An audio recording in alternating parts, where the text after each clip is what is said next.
So the fridge door sticks that little bit and then it lets go. He always had the strength to open the refrigerator door.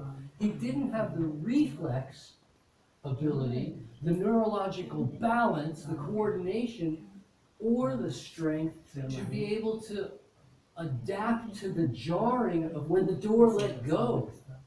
And when the door would let go and it would just shake him, and that would set off spasms that he said would often be 3 or 4 days of just laying in bed in spasms from having. And today he opened the refrigerator door successfully. Quite a thing. He now is back to taking care of others rather than being given care. His 80-year-old mom was taking care of him. By the 5 years on, he was taking care of his 85-year-old mom, which is a kind of a fun story. Raw vegan. Now he's a raw vegan. Because it works. It's not an experiment. I've had people ask me about experimenting on my daughter. I'm not doing an experiment on my daughter. They're doing it. Taking kids to McDonald's is an experiment on my daughter.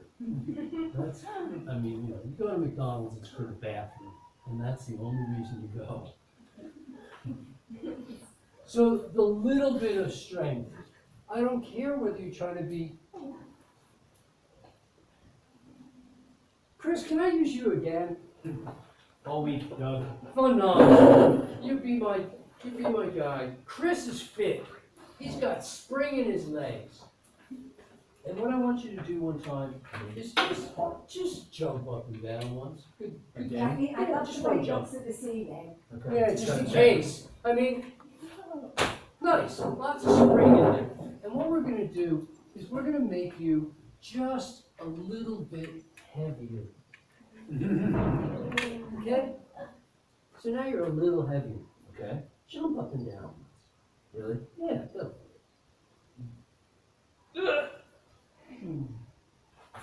He doesn't jump this way. Way! Well done. Oh, but I get the chair with this. Okay? If you're a little bit heavier, it affects your jump negatively, doesn't it? Substantially, yes. Okay, so I'm talking to a pro basketball player who just got a $14 million advance just to sign his name on the dotted line. Thanks, that was it. Okay, thank you. $14 million to sign his name on the dotted line as an 18-year-old kid. And I'm talking to him and his parents. I've known his parents for 19 years. They say, please train our son how to perform better in basketball. I go, great. That's going to take 2 years. And so I worked with him for 2 years, and he's now playing for Denver Nuggets. And I said, Michael, you need to get stronger. He goes, why do I need to get stronger? I need to get better at basketball. I go, you'll jump higher if you're stronger. And he goes, I don't understand. Why would be, jumping is a reflex, it's a speed issue. I go, yeah, but it's speed over the mass. It's a power, right? And he didn't really get it until I climbed on his back. And for him, I needed a chair to climb on his back because he's 6'11". But in basketball shoes, he's really only 6'10". Only. I don't know what that is in meters, but it's more than 2. It's like 2.2. So he really didn't get it. But could you tell? If you were stronger, could you jump higher? With that weight on my back? Sure. With any weight, with whatever weight you are. Sure. If you stand on top of a grasshopper, he can't jump. But make the grasshopper lighter, and he can jump higher. We can't really make you lighter, so the only option is to make you stronger. Whether you want to run faster, jump higher, move side to side, with more authority, it doesn't really change direction, essentially. It doesn't really matter whether you want to pick up a chair, take the vacuum cleaner upstairs, it really doesn't open the fridge door, right? I've met so many people in my life who can't put their luggage in the overhead compartment of an airplane because it's not heavy, they're weak. So we come into this little facet of things that's called percentage of effort.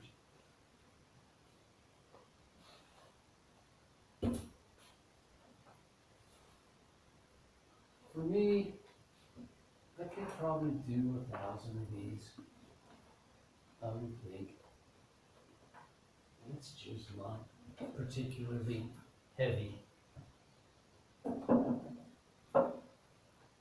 And doing 1,000 of those is not a strength exercise.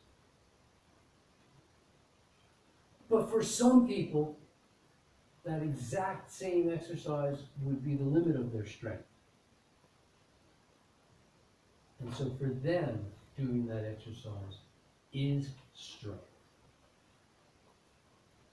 And if it's an all-out effort for them to do something, that's a percentage of their ability. If I can be stronger, I use a smaller percentage of my maximum to get through my day's efforts. I have more energy to put into the things that I want to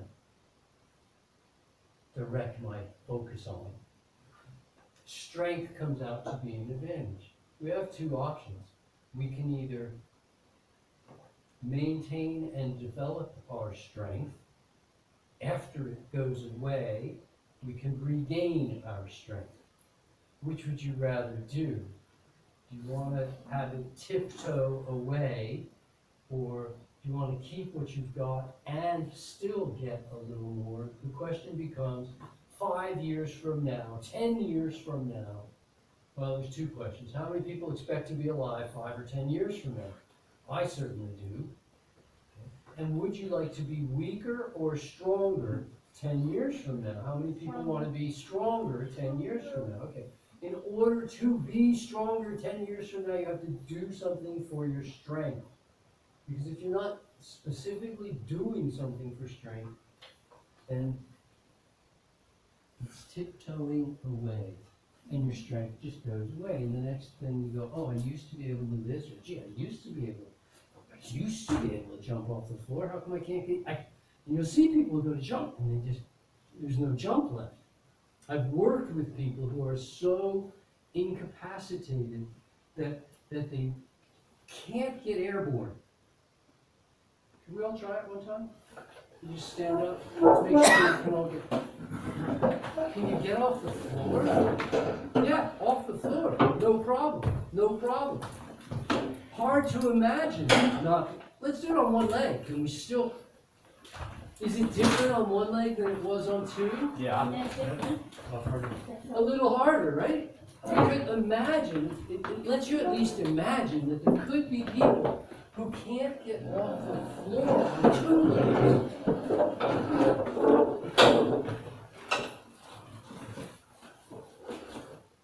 So we have to at least take a moment to define strength. How is strength measured?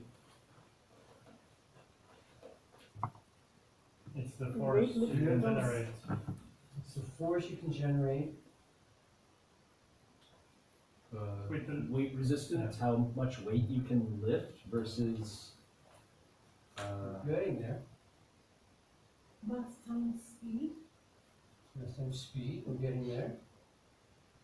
We want to. I'm sorry. And how often you can repeat? If you do it Repetition. again, Okay. How many? or How many repetitions are we looking for? more than you did yesterday? Okay. So So one. For measuring strength, one. for measuring strength, one, you get a gold star. Chris, you get a moon. Gold star. Once, when we're when we're measuring strength, we want to see how much you can lift, push, pull, whatever it is, once. You've seen strength competitions? Mhm. One repetition. They don't go, how many times can I lift this over my head? This is called strongman. That's a different kind of competition. But for strength, like Olympic lifting, they're once overhead. Or in power lifting, one rep. Bench press, boom, one rep. They don't do multiple. Strength is a one rep measurement. They call it one rep maximum because you can't do two because it's too heavy to do two, but you can do one, and then you're exhausted, so you can't make the second one. We got there last night on the bench press. You got where you can't do another one. You know you can't. No sense in even trying. I just saw a one-handed weightlifter yesterday, Yeah. like an incredible Unbelievable. strength, how he did it. Unbelievable. Such inspiration. So we're talking about a one rep maximum. If one rep maximum is how we measure strength, how should we be training for strength? Low reps. Definitely. Low reps. What are low reps? How many? Up to 5. Up to 5. And I agree. Most people tell me they're doing, I do a tremendous number of intake exams in the course of a year, the course of a lifetime, and people are telling me they're doing strength training, and then I ask them, please, can you define that a little bit? And they go, I work with weights. And then I go, can you please tell me what you do? And they go, well, I do some bench press, and I do some pull-ups, and I do some squats. And I go, could you please tell me what you do so I can evaluate this a little more? And they go, well, I take 5-pound dumbbells and I do 25 rowing exercise, and then I take 10 pounds, a bar that weighs 10 pounds, and I put on my back, and I do 20 squats. And okay, so that's good that you do all that stuff. What do you do for strength? Because none of that was strength, was it? If I do this all day, I'm not getting stronger. I'm getting muscular endurance. The painter who can paint a ceiling isn't particularly strong, but he's got great muscular endurance here. You and I start painting the ceiling, we'll get exhausted in this area really quickly. But it wasn't a lack of strength. It was muscular endurance. It's a different phenomenon, as is flexibility, as is cardio, as is neurological skills. Does both of them increase muscle tissue? Gaining muscle or only muscle? No. So the question, and again, this is next hour. So, next hour, right? It's getting bigger, so, and I'm going to pause. We'll take a break. We'll come back. We'll close the door on strength, and we'll start with that question in the next hour. If I want to develop strength, I'm going to be doing things, probably about 5 is going to be my limit, because much past 5, we're not challenging strength enough in the first 5 reps. We're only challenging because we've exhausted ourselves, we get to a point where we can't do another one.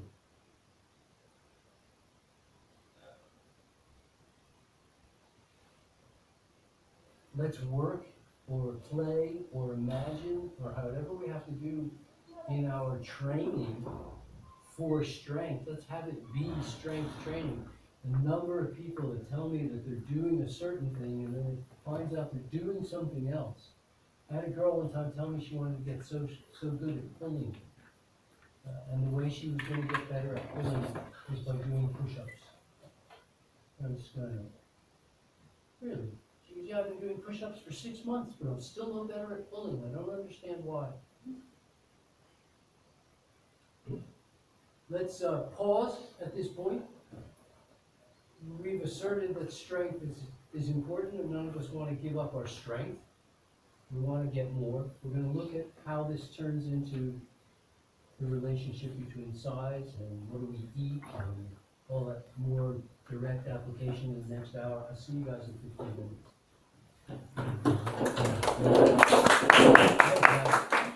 Hey, Doug?